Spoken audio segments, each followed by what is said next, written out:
वसुदेवसुतं देवं कंसचारूढमर्दनं देवकी परमानन्दं कृष्णं वन्दे जगद्गुरुं। जय श्री हरि, जय जय श्री हरि। मैं आचार्य रामनजर शास्त्री श्री हरि धाम फतेहाबाद आगरा से। सज्जनों, आज मैं आपको जन्माष्टमी के विषय में जानकारी दूंगा।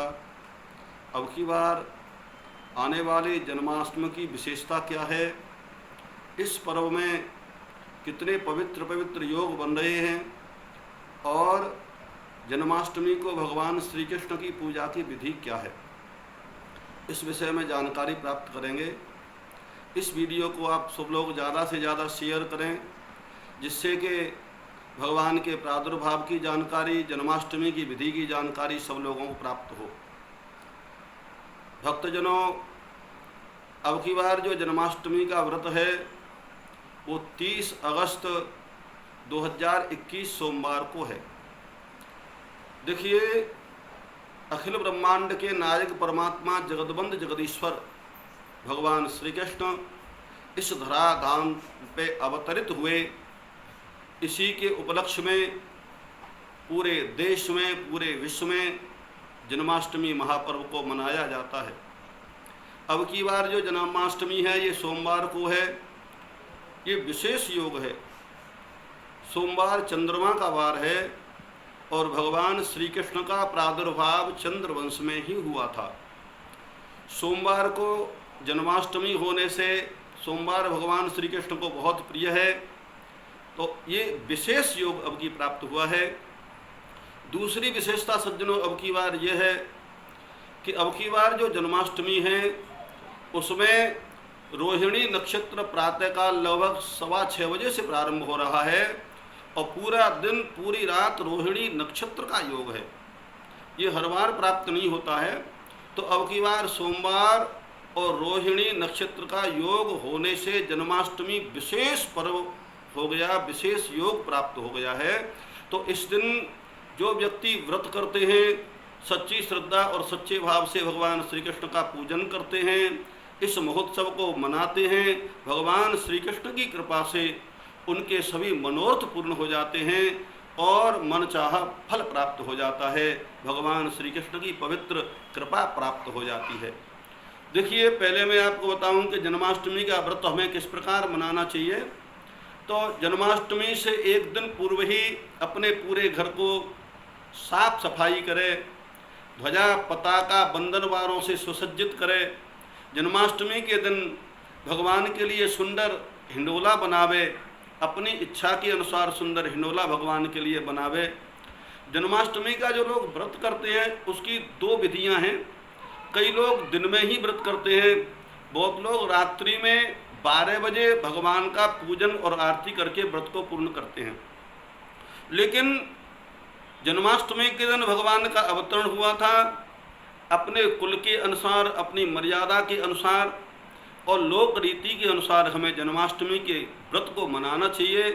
अखिल ब्रह्मांड के नायक परमात्मा जगतबंध जगदीश्वर भगवान श्री कृष्ण इस धरा धाम पे पधारे और उसी पवित्र दिन को हम लोग बड़ी श्रद्धा के साथ में पूरे देश में, पूरे विश्व में जन्माष्टमी व्रत मनाते हैं। जन्माष्टमी का व्रत करने से अनेक व्रतों का फल प्राप्त हो जाता है। अनेक एकादशियों का व्रत केवल एक जन्माष्टमी का व्रत सच्ची श्रद्धा से करने से प्राप्त हो जाता है। तो सज्जनों, प्रातःकाल से ही भगवान श्री कृष्ण के चरणों में निष्ठा करते हुए स्नान आदि से, संध्या बंदन इत्यादि से निवृत्त होकर के हमें संकल्प करना चाहिए। आज भगवान श्री कृष्ण की प्रसन्नता प्राप्त करने के लिए हम लोग जन्माष्टमी का व्रत करेंगे। दिन में भी सच्ची श्रद्धा और भाव से भगवान का पूजन करें। पूजन पंचोपचार से, दशोपचार से, षोडशोपचार से कर सकते हैं। भगवान को पंचामृत से स्नान करावे। दूध, दही, शहद, घी और चीनी, माने देसी गाय का दूध, देसी गाय का दही, देसी गाय का घी और शुद्ध शहद और शर्करा मिला करके पंचगव्य तैयार करें। पंचगव्य में भगवान श्री कृष्ण की पूजा के लिए तुलसी दल अवश्य मिश्रित करें। क्योंकि तुलसी से भगवान बहुत प्रसन्न होते हैं और बिना तुलसी दल के भगवान स्नान भी नहीं करते, भोग भी ग्रहण नहीं करते। इसलिए हमारा कर्तव्य होता है कि भगवान के भोग में और पंचामृत में तुलसी दल हमें अवश्य मिलाना चाहिए। ये अति आवश्यक विषय है।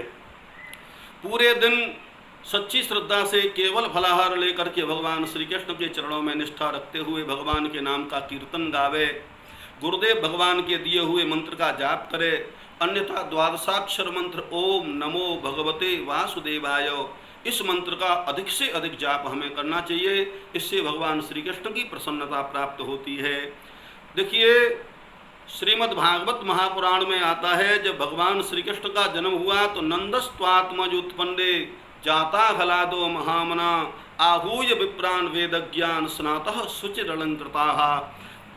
भगवान श्री कृष्ण नंद बाबा के यहाँ गए, परमात्मा का प्रादुर्भाव हुआ। भगवान का जन्म हालांकि मथुरा में हुआ था और जन्म महोत्सव भगवान का गोकुल में नंद बाबा के यहाँ मनाया गया था। तो सज्जनों, नंद बाबा ने विद्वान ब्राह्मणों को बुला करके स्वस्ति वाचन के पाठ करवाए। वाचयित्वा स्वस्थ यनम, ऐसा लेख है। तो विद्वान ब्राह्मणों को बुला करके स्वस्ति वाचन का पाठ करवाया और अनेक प्रकार के दान नंद बाबा ने भगवान श्री कृष्ण के जन्म की खुशी में प्रदान किए हैं। सज्जनों, इसकी पूजा का विशेषकर रात्रि में 12 बजे भगवान का प्रादुर्भाव हुआ था। तो रात में 12 बजे भगवान का विधि विधान से पूजन करें। जैसा कि मैंने आपको बताया था कि भगवान के लिए सुंदर पालना डालें। रात्रि के 12 बजे से पहले ही मैंने आपको बताया, गाय का दूध, गाय का दही, गाय का घी, शुद्ध शहद और शर्करा मिश्रित करके पंचामृत तैयार करें और तुलसी दल डाल करके रात्रि के 12 बजे भगवान को सुंदर पंचामृत से स्नान करावे, भगवान का अभिषेक करे और उसमें पुरुष सूक्त का पाठ करना चाहिए।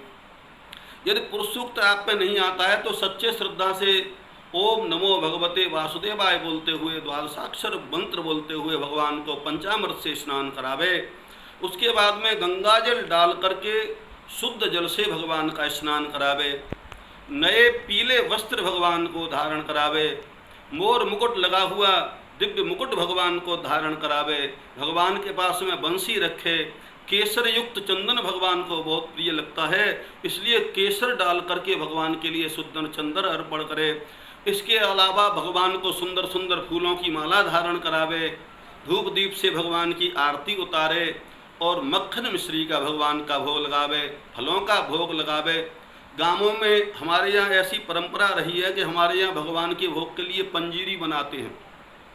पंजीरी में गेहूं के आटे को भून करके उसमें बूरा मिला करके बड़ा सुंदर घी इत्यादि मिश्रित करके भोग तैयार करते हैं और तुलसी दल डाल करके पंजीरी का भोग बनावे और भगवान का भोग लगावे। इसके अलावा हमारे यहाँ एक परंपरा और है, धनिया की पंजीरी बनाया करते हैं। धनिया को जो है बढ़िया तरीके से पीस करके और उसमें बूरा इत्यादि मिला करके पंजीरी तैयार करते हैं। जो व्यक्ति व्रती होते हैं, भोजन नहीं करते, वो धनिया की पंजीरी का प्रसाद प्राप्त कर सकते हैं। तो इस प्रकार से सच्ची श्रद्धा से, सच्चे विश्वास से भगवान का पूजन करें और 12 बजे रात्रि में भगवान की सुंदर आरती उतारे। सच्ची श्रद्धा और विश्वास के साथ में भोग कीर्तन गाते हुए, ढोल मंजीरा बजाते हुए, बाजे बजाते हुए भगवान के सामने नंद महोत्सव मनावे, जन्म महोत्सव मनावे। सब लोग नाचें गावें पूरे परिवार के संग एक समर्पित भाव से, क्योंकि भगवान के प्रति श्रद्धा है तभी आपकी पूजा भी फलीभूत हो सकती है। क्योंकि बिना श्रद्धा के कोई भी काम करते हैं वो फलदायी नहीं होता है। इसलिए श्रद्धा और विश्वास के साथ में भगवान के चरणों में प्रेम उमगाते हुए सच्ची श्रद्धा और विश्वास से भगवान के सामने नृत्य करे और खूब कीर्तन गावे। नंद घर आनंद भयो जय कन्हैया लाल की, नंद घर आनंद भयो जय कन्हैया लाल की। जो व्यक्ति सच्ची श्रद्धा से, सच्चे विश्वास से भगवान का पूजन करते हैं, देखिए श्री कृष्ण भगवान 16 कलाओं से संपन्न अवतार हैं। श्रीमद् भागवत में लिखा है, एते चांस कला प्रोक्तः कृष्णस्तु भगवान स्वयं। अन्य जितने भी अवतार हैं, कोई 10 कला से, कोई 12 कला से, कोई 14 कला से, लेकिन भगवान श्री कृष्ण का जो अवतार है 16 कलाओं से पूर्ण ब्रह्म का अवतार है। जो व्यक्ति सच्ची श्रद्धा से, सच्चे विश्वास से, सच्चे भाव से जन्माष्टमी का व्रत करते हैं और भगवान कृष्ण की कृपा प्राप्त करते हैं, परमात्मा की कृपा से उनके मनोरथ पूर्ण हो जाते हैं और भगवान की कृपा से उनके उनमें धन धान्य की समृद्धि होती है और भगवान के चरणों में सच्चा प्रेम होता है। सज्जनों, मैं आपसे कहूँगा कि जो ये वीडियो आप देख रहे हैं, आप अब की बार पड़ने वाली जन्माष्टमी सोमवार को है, सच्ची श्रद्धा और भाव से व्रत करें और पंचोपचार से, पंचामृत इत्यादि से, मेरी बताई हुई विधि से भगवान का पूजन करें और वीडियो से ज़्यादा शेयर करें, जिससे दूर दूर तक लोग जन्माष्टमी के व्रत की विधि जान सकें और भगवान की महिमा को जान सकें। और इतना ही कह करके इस श्री हरिधाम में जन्माष्टमी के दिन बड़ा भव्य फूल बंगला बनाया जाएगा, भगवान का हिंडोला डाला जाएगा। सच्ची श्रद्धा से भक्त लोग उस दिन भगवान की आरती उतारेंगे और खूब गायन होगा, कीर्तन होगा, नृत्य होगा, बड़ा भारी आनंद मनाया जाएगा। इस प्रकार से आप सभी जन्माष्टमी का व्रत करें, भगवान श्री कृष्ण के चरणों में प्रेम करें। अंत में मैं भगवान श्री कृष्ण से प्रार्थना करता हूँ, हे गोविंद, हे गोपाल, हे जगदवंद, हे जगदीश्वर, पूरे विश्व की रक्षा करें, पूरे विश्व के ऊपर कृपा करें और सब लोग निरोगी हों। सर्वे भवन्तु सुखिनः, सर्वे सन्तु निरामयः, सर्वे भद्राणि पश्यन्तु, माँ कश्चित् दुख भाग भवेत्। जय श्री हरि, जय जय श्री हरि, जय श्री कृष्ण, जय गोविंद, जय गोपाल, अच्युताय नमः, अनंताय नमः, गोविंदाय नमः। जय जय श्री हरि।